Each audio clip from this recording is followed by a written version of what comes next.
So let's move on to Article 1357. If the law requires a document or other special form, as in the acts of the contracts enumerated in the following article, the contracting parties may compel each other to observe that form once the contract has been perfected. This right may be exercised simultaneously with the action upon the contract. So in this article, when form is required by law for its convenience, only and the contract is in not that form, contracting parties may compel each other to observe that form. Once the contract required by the law, but it is not essential for validity of the contract, then its article cannot be made. So for example, Vice Ganda donated real property to Buknoy in a private instrument. The donation is void because a donation of real property is required to be in a public instrument to be valid. Kasi kapag we donate real property, it must be in public instrument. Private instrument yung ginawa ni Vice Ganda. So, mayroong karapatan si Buknoy na mag-compel na gawin yung public instrument para maging valid yung contract. So for the last article is the Article 1358. So dito natin itatakal yung mga contracts that needs to be in a certain form for convenience of the parties.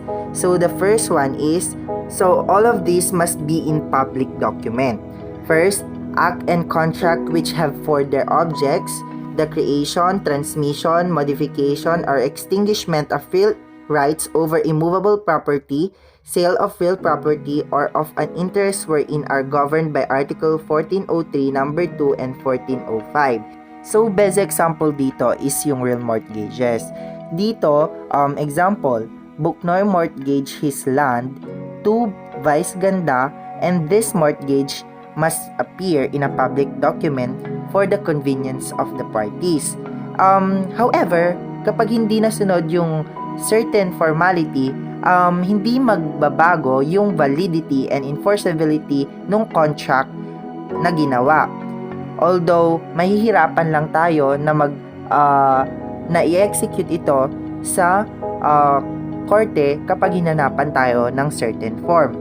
But, we can compel each other para mag-comply dun sa certain formality na hinahanap. So the number 2 is the cession, repudiation, and renunciation of hereditary rights or of those of the conjugal partnership of gains. So yung best example dito is, if si Vice Ganda ay ni-renounce niya yung hereditary niya or yung mana niya kay Buknoy na kapatid niya, kasi hindi na kailangan ni Vice Ganda yung mana niya, na mas nangangailangan ay si Buknoy. Sana all! So si Vice Ganda ay kailangang gumawa ng certain form para maging convenience sa both parties yung magiging contract. And the next one is the power to administer property or any other power which has for its object an act of appearing or which should appear in a public document or should prejudice a third person. In here, the best example is, if Vice Ganda is leaving for the United States to study for 2 years, then he appoints Buknoy agent to manage his property, and this must be in a public instrument because in case the authority of Buknoy to administer the property is present. And then the next one is the cession of action of rights proceeding from an act of appearing in a public document. So here, in number 4, parang sa example number 2, di ba?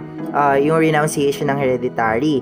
At the times goes by, naisip mo na kailangan mo pa rin pala yung mana mo. So, as for a certain form, kailangan yung cession of action mo is dapat nasa public document para mas madaling ma-execute into court kasi mas magiging convenience yon sa both parties. So, in this article, kahit na hindi masunod yung certain formality ng contract na hinahanap, ay magiging valid and enforceable pa rin to Pero, mahihirapan lang tayo ma-execute ito sa korte. And next, the last one is all other contracts where the amounts involved exceeds 500 pesos must appear in writing, even a private one.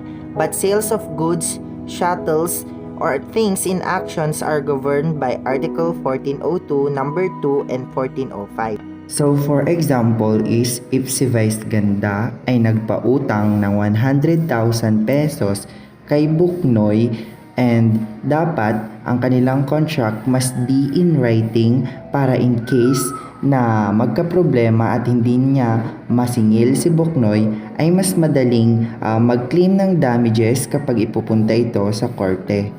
So again, the contracts covered by this article are valid and enforceable. This public document is only required for the convenience and greater protection of the parties and to make the contract binding as against the third person. In other words, the law does not require accomplishments of certain acts or contracts in public instrument for in order to validate the act or contract but only to ensure its efficacy. So that's all. Thank you for watching, and this is Jonie Bondok Llana from SpaceyBet 402P. Thank you.